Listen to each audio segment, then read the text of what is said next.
নমস্কার। আজ আন্তর্জাতিক যোগ দিবস ২১শে জুন। করো যোগ, রহ নিরোগ। আমরা সবাই মিলে যোগের মাধ্যমে সুস্থ থাকব, এটাই আমাদের একান্ত কামনা।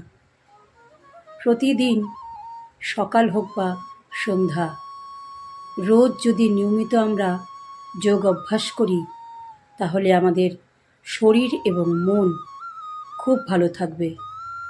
আর মনকে ভালো রাখার জন্য শরীরকে সুস্থ অবশ্যই রাখতে হবে। সেই চিন্তাভাবনা করে আমরা যদি এই সিদ্ধান্তে আসি, প্রতিদিন সকাল বা সন্ধ্যা যে কোনো এক সময় আমরা যোগ অভ্যাসের মাধ্যমে, প্রাণায়ামের মাধ্যমে আমাদের শ্বাসের নিয়ন্ত্রণকে ঠিকঠাক রাখতে পারবো এবং আমাদের শরীরের বিভিন্ন রকম প্রবলেম, যে সমস্ত ছোটোখাটো প্রবলেমগুলো আছে সেগুলোও যেমন দূর হবে, বড়সড় প্রবলেম, কোনো দুরারোগ্য ব্যাধিও এই যোগ অভ্যাসের মাধ্যমে আস্তে আস্তে ঠিক হয়ে যাবে।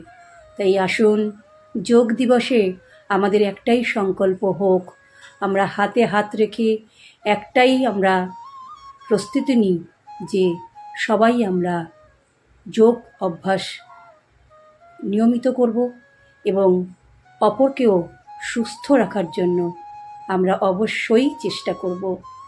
নমস্কার।